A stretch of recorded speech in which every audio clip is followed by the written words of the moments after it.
በአብ ስም አምኜ አብን ወላዲ ብዬ በወልድ ስም አምኜ ወልድን ተወላዲ ብዬ በመንፈስ ቅዱስ ስም አምኜ መንፈስ ቅዱስን ሰራጺ ብዬ ምንም ለአጠይቆ አካላት በስም በአካል በግብር በኩነት ሶስት ብዬ በእዘዝ በአገዛዝ ይህን ዓለም በመፍጠር ፈጥሮም በማሳለፍ በአምላክነቱ በእዘዝ በአገዛዙ በባህሪ በህልውና በፈቃድ በስምረት አንድ እግዚአብሔር ብዬ ለጠየቃችሁኝ ስለ አምስቱ የግዝት በዓላት ከዚህ ቀጥሎ ያለውን የቤተ ክርስቲያናችንን ምስጢር አስረዳለሁ። ለእናንተ ሰሚ ልቡና ለኔ ደግሞ ጥበቡን እንዲገልጽልኝ የአምላካችን ፍቃድ ይሁንልን። የድንግል ማርያም ምልጃ አይለየን። አምስቱ የግዝት በዓላት እነማን እንደሆኑ ከዚህ በፊትም ገልጫለሁ። ሁላችሁም ልታውቋቸው የሚገባችሁ ናቸው። እነዚህ የግዝት በዓላት በ12 የቅዱስ ሚካኤል፣ በ21 የእመቤታችን ቅድስተ ቅዱሳን ድንግል ማርያም፣ በ29 ወልድ እንዲሁም ደግሞ ቀዳሜና እሁድ ናቸው። አምስቱ የግዝት በዓላት የሚባሉት እነዚህ ናቸው። በዓለ 50 እንደ አንድ እሁድ ስለሚቆጠር እርሱም የግዝት በዓል ይባላል። በመጀመሪያ የግዝት በዓላት ሲባሉ ምን ማለት ነው የሚለውን ማወቅ በጣም አስፈላጊ ነገር ነው። ለምን ዝም ብለን የግዝት በዓላት ናቸው የሚለውን ብቻ አይደለም። የግዝት በዓል የተባለው ምንድነው? በእነዚህ ቀናት ልናደርጋቸው የሚገቡ ነገሮች አሉ። ሁሉም በዓላት ልናከብራቸው የሚገቡ ናቸው። በኦርቶዶክሳዊት ተዋሕዶ ቤተክርስቲያናችን ከጥንት ክርስቲያኖች ጋር አንድ ስለሆነን በየዕለቱ እግዚአብሔርን የምናመሰግንባቸው በዓላት አሉን።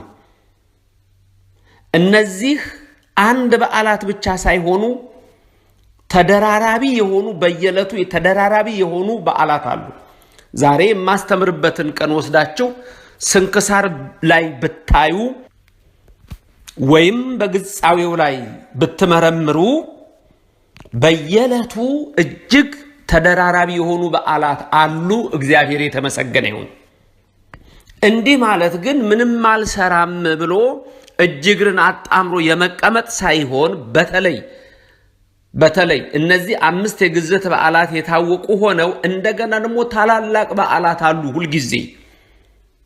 እንደገና ደግሞ በአጥቢያችን ያለው ቅዱስ ገብርኤል ጋር ከሆነ ወይ ቅዱስ ጊዮርጊስ ከሆነ ወይ አቡነ ተክለ ሃይማኖት ያሉበት ወይ ገብረ መንፈስ ቅዱስ ይሆናል። እነዛ ደግሞ በአካባቢው ደግሞ እንዲሁ የተከበረ ይሆናል። ይሄ ማለት ምንድነው? ሰዎች እግዚአብሔርን የሚያመሰግኑበት ጊዜ ያስፈልጋል።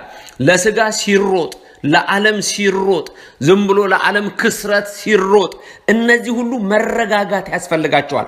የምንረጋጋው ደግሞ በዓላቱን አስበን ከእግዚአብሔር ጋር በየቀኑ ስንገናኝ ነው። እንደዛ ሲሆን እግዚአብሔር እርሱ በበረከቱ ይጎበኘናል፣ እኛንም ይቀድሰናል። አሁን ወደ ጠየቃችሁኝ ጥያቄ ልመለስና እነዚህ አምስቱ የግዝት በዓላት ማለት ምንም አይደረግባቸው ናቸው። ለምንድነው ግዝት የተባሉት ስንል በእነዚህ ቀን እንደሌላው ጊዜ ስግደት አይደረግባቸውም። የማይሰገደው ደግሞ የትኛው ስግደት ነው ለሚለው ከዚህ በፊት እንደገለጽኩላችሁ ሰጊድ የተባለው ስግደትና አብዛኛውን ላብ እያወጣን እየተንበረከክን እየወደቅን እየተነሳን ግንባራችን መሬት እያስነካን የምንሰግደው ስግደት ነው። በመጀመሪያ አንድ ነገር እወቁ፣ ደጋግሜ የምነግራችሁ ኦርቶዶክሳውያን፣ በየዕለቱ የታዘዝነውን ስርዓት ካለማረጋችን የተነሳ ህጉ ሲመጣ ያስደነግጠናል። በጣም ነው የሚያስደነግጠን። ህጉ ሲመጣ እንዴት ነው እንደሚሆነው? ለምንድን ነው በዚህ ጊዜ ይሰገዳል ወይ በዚህ ጊዜ አይሰገድም ወይ? ለምን መሰላችሁ? በየዕለቱ መስገድ ሲገባን አልሰገድንም። ስለዚህ እነዚህ የግዝት በዓላት ማለት ከስግደት እረፉባቸው ተብሎ የተሰጡ ናቸው።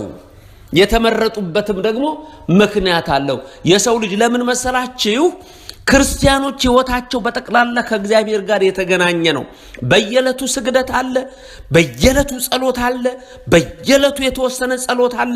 የሰባት ጊዜያት ጸሎቶች አሉ። እነዚህን በሚቀጥለው ቀን እነዚህ የሰባቱ ሰዓታት ለምን ተመረጡ? ለምን ሰባት ሆነ? ለምንድነው እነዚህ እንዲጸለይባቸው? ምንድነው በእነዚህ የምንጸልየው? በሰባቱ ዕለታትስ በየዕለቱ የተመደበ ጸሎት አለ ወይ? በቀጣይ እሱን እንመለከታለን። መድኃኔዓለም ይርዳን፣ እመብርሃን አትለየን። አሁን ግን እነዚህ አምስቱ ሰጊድ የተባለው የስግደት አይነት የማይሰገድባቸው ግዝት የተባሉ ለምሳሌ ስቅለት ላይ ቢውሉ ራሱ መሬት እየተነካ የማይሰገድባቸው ግንባር መሬት እየነካ የማይሰገድባቸው አምስቱ አሁን የነገርኳችሁ ናቸው። በቀን 12 ብያቸዋለሁ። ሚካኤል፣ እመቤታችን፣ ወልድ ከዛ ቅዳሜና እሁድ ናቸው። እነዚህ አመራረጣቸው ልንገራችሁ። በተለይ ድንገት መጽሐፈ አሚኖ ስርዓት የሚለው ነው የጻፍኩት መጽሐፍ ያላችሁ ሰዎች ገጽ 256 ላይ ማየት ትችላላችሁ። እዛ ላይ አስቀምጫለሁ ሁሉንም። በተለይ እንዲህ የሚነሱ አንዳንድ የማይገቡ የሚሆኑ ነገሮችና ምንድናቸው የሚለውን መጽሐፈ አሚን እምነትን ወስርዓት ስርዓቱን ትውፊቱን ሳይቀር እዛ ላይ አስቀምጫለሁ። ከዛ ላይ ያለውን ልግለጽላችሁ። እነዚህ ቀኖች አምስቱ እንዴት እንደተመረጡ ልንገራችሁ። መጀመሪያ ከቀኖች 2 ቀኖች ተመረጡ። አንድ ቅዳሜ ተመረጠች፣ ሰንበት። 2 እሁድ ተመረጠች፣ ሰንበት። ቅዳሜ የሥጋ እረፍት፣ እግዚአብሔር ዓለምን ሁሉ ፈጠረ አረፈ ይላል። ለኛ ትምህርት እንዲሆን ነው እንጂ እሱ ማረፍ ኖሮበት አይደለም፣ አያርፍም። ግን ቅዳሜን አረፈ፣ እናንተም ረፉ፣ ሰባተኛውን ቀን ቀደሰው፣ እናንተም ቀድሱት። በዚህ ቀን ከእግዚአብሔር ጋር ተገናኙ፣ አመስግኑት፣ ለምኑት፣ አክብሩት። እስትንፋስ የሰጠውን ሁሉን ያዘጋጀውን አመስግኑት። ቅዳሜን አክብሯት። ሰንበት ቀዳሚት ትባላለች። ሰንበት ቀዳሚት ሰንበት ናት። ቀዳሚት ሰንበት የተባለበት ምክንያት ደግሞ ምንድነው? ቀዳሚት ሰንበት የተባለበት ሁሉ የቀደመች ሲባል በብሉይ ዘመን መጀመሪያ ገና እግዚአብሔር ዓለምን ፈጥሮ ዘፍጥረት 2ን ገና 1 ስትመለከቱ በሰባ ሁሉን ፈጥሮ በ6 ቀን በሰባተኛው ቀን አረፈ ስለሚል መጀመሪያ የተከበረች ሰንበት ማለት ነው። ዕለተ ሰንበት ደግሞ እሁድ የነፍስ እረፍት። እቺ እሁድ በብሉይ ዘመን ትከበር ነበረ። እንዴት ትከበር ነበር? ሌላ ጊዜ እናያለን። በተለይ እቺ እሁድ በተለየ ሁኔታ በብሉይ ዘመን ትከበር ነበረ። ስለዚህ እቺ እሁድ ይበልጥ ግን ጌታ ሞትን ድል አድርጎ በሶስተኛው ቀን ሲነሳባት የሁላችን የነፍስ እረፍት ቀን ሆነች። እንደውም ከቀዳሚት የበለጠ ያቺ የሥጋ እቺ እሁድ ደግሞ የነፍስ። ስለዚህ በዓለም ላይ ሁለቱን የሚያከብር ኢትዮጵያ ኦርቶዶክስ ተዋሕዶ ቤተክርስቲያን ብቻ ነው፣ ወይም የኤርትራ ኦርቶዶክስ ተዋሕዶ ቤተክርስቲያን ብቻ ነው። ኢትዮጵያና ኤርትራ ስላችሁ ሁሉ ጊዜ ኦርቶዶክስ በአንድ ላይ ነው የማየው። ግብጾች እንኳን ኮፕቲኮች አያከብሩም ቅዳሜን። አንዳንዶች ከግብጾች ጋር በጣም የተገናኛላችሁ። የአባከሌ መጽሐፍ ትላላችሁ፣ የግብጾች እንደዚህ ትላላችሁ። እንደ ግብጾች ኦርቶዶክስን የጨቆነ የለም። ይሄን ወደፊት በታሪክ ደግሞ እግዚአብሔር ጊዜ ሰጥቶን በደንብ እናየዋለን።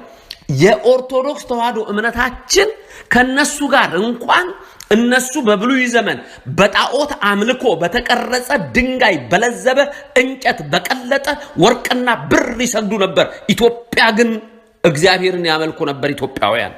ስለዚህ ልዩነት አለ። ቅዳሜና እሁድ የምናከብረው እኛ ብቻ ነን። ስለዚህ ቅዳሜ አልተሻረችም፣ የነፍስ እረፍት ነው። ማቴዎስ 5:17 ልሽር አልመጣሁም ልፈጽም ነው ይላል። አልተሻረም። ከ10ቱ ትእዛዛት አንዱ ሰንበትን አክብሩ የሚለው ቃል አንዱ ለቅዳሜ ነው። ስለዚህ ቅዳሜና እሁድን እኛ ክርስቲያኖች እንደ ጥንት ክርስቲያኖች እናከብራለን።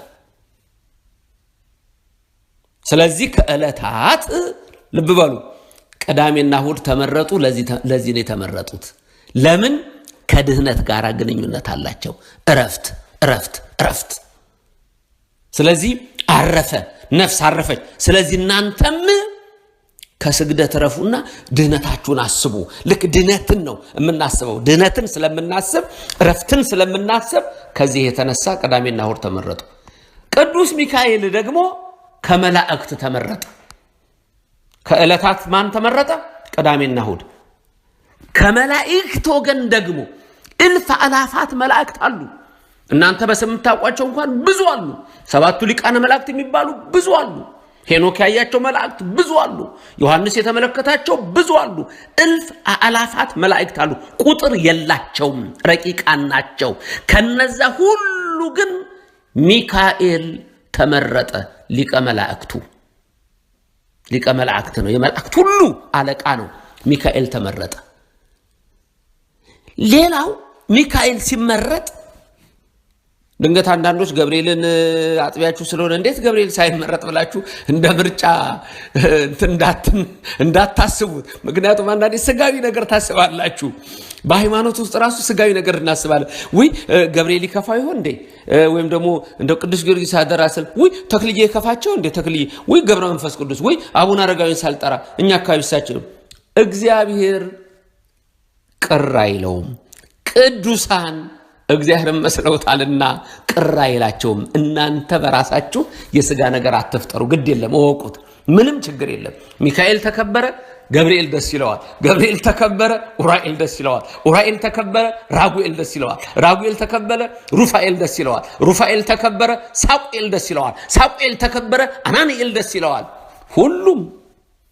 ሁሉም ስለዚህ እናንተ ናችሁ ድንገት የምታውጡ። አሁን ብዙ ጊዜ ያለሁኝ ከእምነት ማነስ የተነሳ አዲስ ታቦት ሁሉ ሲመጣ በፊት የነበራችሁበትን ትታችሁ እንደው እዛ ሰሚናት እዚህ ቦታ እንዲህ ናት ይሄኛው እንዲህ ነው። በጣም የሃይማኖት ጉድለትን ያሳያል።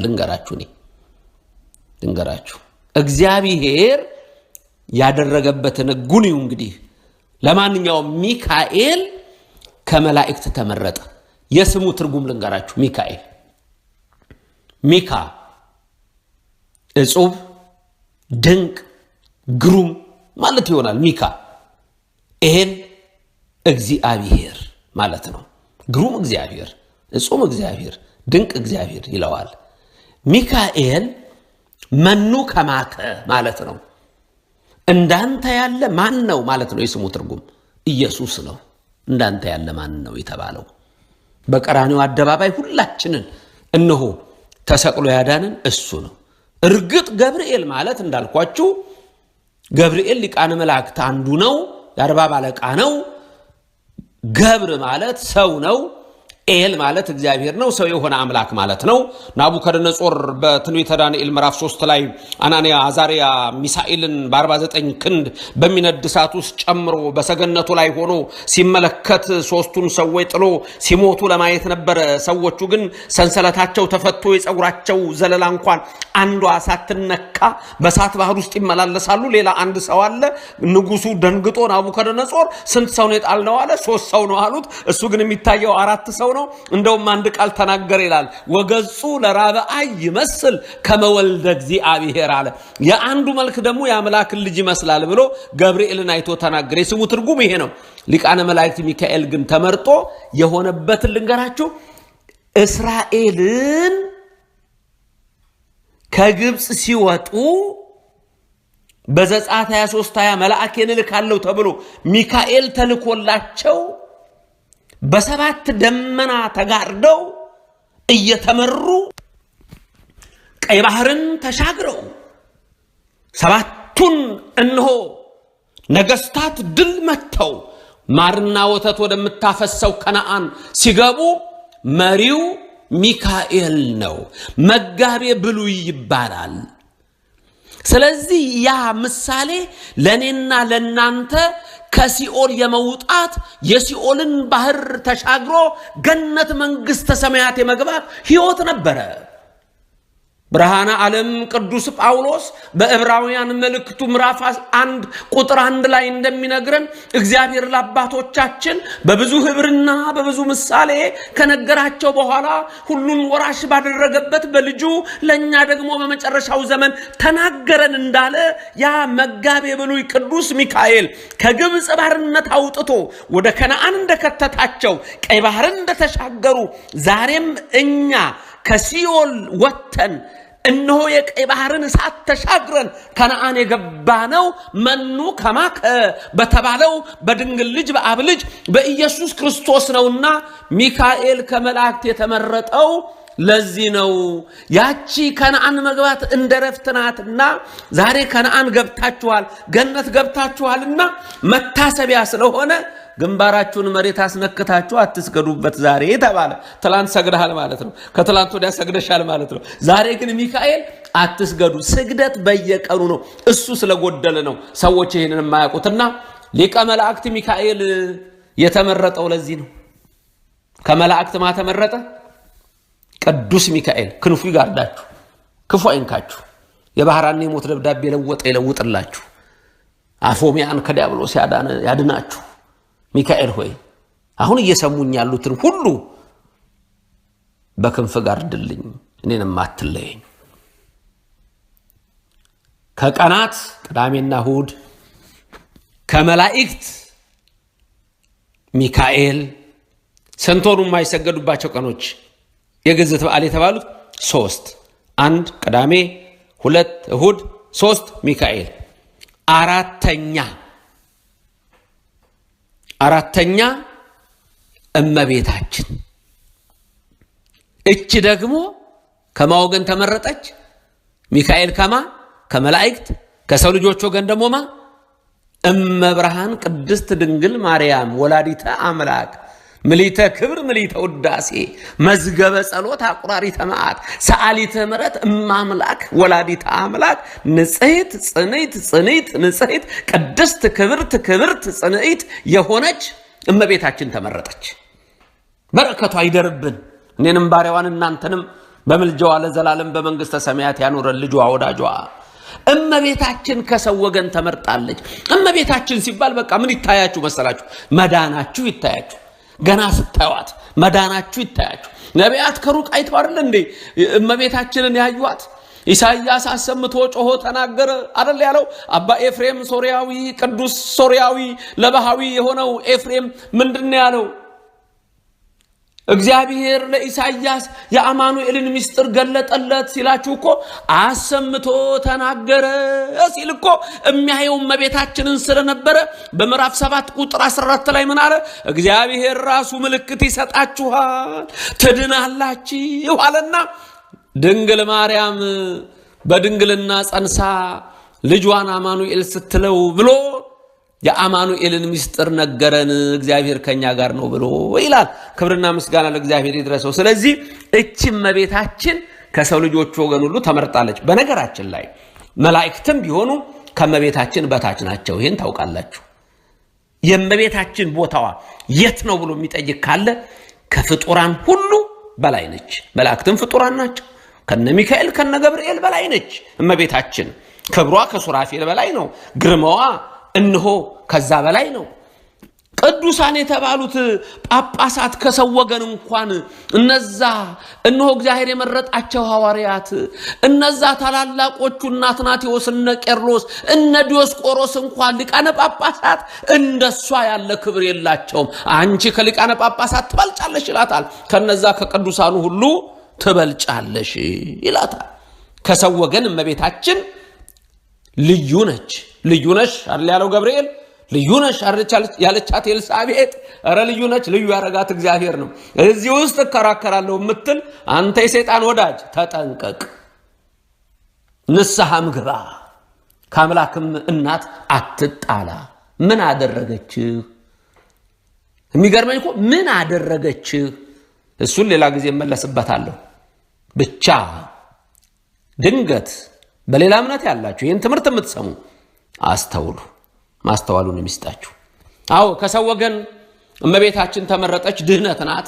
ስለዚህ እመቤታችን ከሷ ተወልዶ አድኖናልና የእመቤታችን ቀን የበለጠ ድነታችሁን አስቡና እረፍት አግኝታችኋል በእመቤታችንና ከልጇ እንሆ በረከትን አግኝታችሁ ከሷ ተወልዶ አድኗችኋልና የዚህን ቀን ግንባራችሁን መሬት እያስነካችሁ አትስገዱ፣ እረፉበት። ተመልከቱ፣ ትላንት ሰግዳችኋል በ20 ከትላንት ወዲያ ሰግዳችኋል በ19 ከዛ ሰግዳችኋል በ18 ከዛ ሰግዳችኋል በ17 12 ላይ ነው ያረፋችሁት። ከ12 እስከ 21 ግን ሰግዳችኋል ማለት ነው። እየገባችሁ ነው አሁን በደንብ ቤተክርስቲያን ትምህርት በጣም ጥሩ። ቅዳሜና እሁድ አልሰገዳችሁም። ከሰኞ ጀምሮ ግን እስከ ዓርብ እመቤታችን ካልሆነች ሚካኤል ካልሆነ ወልድ ካልሆነ አልሰገዳችሁም ማለት ነው። ቅዳሜና እሁድ አትሰግዱ። በ12 ሰግዳችኋል እስከ 20 ትሰግዳላችሁ፣ እስከ 20 ትሰግዳላችሁ። ከዛ በኋላ በ21 አትሰግዱ። እንደገና 21 ላይ ሳትሰግዱ ትቀሩና ከ22 ጀምራችሁ ግን እስከ 28 ትሰግዳላችሁ። አምስተኛው የግዝት በዓል ወልድ ነው። ወልድ ደግሞ እንዴት ተመረጠ? ከዕለታት ቅዳሜ፣ እሁድ፣ ከመላእክት ሚካኤል፣ ከሰው ወገን እመቤታችን ተመረጠች፣ ከስላሴ ደግሞ ወልድ ተመረጠ። ስለዚህ ድንገት አንዳንድ ሰዎች ለምንድን ነው በ7 ግዝት ያልሆነው በ29 ግዝት የሆነው ብላችሁ በ7 በስላሴ ቀን ለምን ግዝት አልሆነም ልትሉ ትችላላችሁ። የእግዚአብሔር አብ ቀን ለምንድን ነው ግዝት ያልሆነው? የመንፈስ ቅዱስ ቀን ለምንድን ነው ግዝት ያልሆነው? እንዴት ወልድ ብቻ 29 ተመረጠ በዓለ ወልድ ላይ ለምንድን ነው ብላችሁ ልታስቡ ትችላላችሁ። ሌላ ቀርቶ 27 አለ መድኃኔዓለም የተሰቀለበት የሱ ቀን ስግደት አለ፣ ስቅለት ነዋ በ27።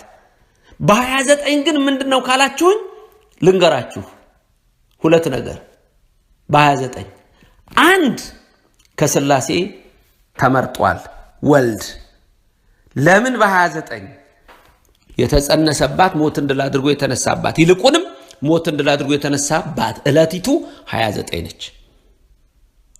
ስለዚህ ከስላሴ ተመርጧል ወልድ ሞትን ድል አድርጎ የተነሳባት ማለት እረፍት ናት። ያቺ ደግሞ በሚስጥር እሁድ ናት። ስለዚህ እሁድ ቀን ስግደት የለም። ክርስቶስ ሞትን ድል አድርጎ የተነሳባትን ዕለት ስናስብ ይችን ቀን ስግደት አንሰግድባትም። የቷ 29 ተደርጋለች። አንድም ከስላሴ ከአብ ከወልድ ከመንፈስ ቅዱስ ወልድ ተመርጧል። ከዕለታት አንድ ቅዳሜ የሥጋ ረፍት፣ 2 እሁድ የነፍስ ረፍት። እሁድን ስናስብ እንዳልኳችሁ በዓለ 50 እስከ መንፈስ ቅዱስ እስከወረደበት ቀን ድረስ እንደ አንድ እሁድ ስለሚቆጠር ከዚሁ ጋር የተደመረ ነው። እንደ አንድ እሁድ ከዕለታት እነዚህ ናቸው። ከሰው ወገን እመቤታችን፣ ከመላእክት ሚካኤል፣ ከስላሴ ወልድ። ለጥያቄያችሁ መልስ አገኛችሁ? ዛሬ አውቀዋለሁ የምትሉ ሌላም ጥያቄ ካላችሁ ደግሞ ጻፉልኝ። የሰማችሁትን ለሌላው አሰሙ። ይሄ መንፈሳዊ ግዴታችሁ ሸክማችሁ ነው ብያችኋለሁ። ነገ ደግሞ በቸር እንዲያገናኘን የሱ ፍቃድ ይሁንልን። የሥጋ ረፍት ይስጣችሁ። በሥጋችሁ ሁሉ የምትሹትን ያድላችሁ። የነፍስን ረፍት ይስጣችሁ። ከኃጢአት ሁሉ ይቅር ይበላችሁ። በሚካኤል ክንፍ ይጋርዳችሁ። በመብርሃን የጽድቅ ምልጃ ጥላ ከለላ ይሰውራችሁ። ከሰማይ ሰማያት ወርዶ ያዳንን ክብር ምስጋና ይግባው። አሜን። እግዚአብሔር ሆይ የሰማሁትን በልቤ ጻፍልኝ። አሜን።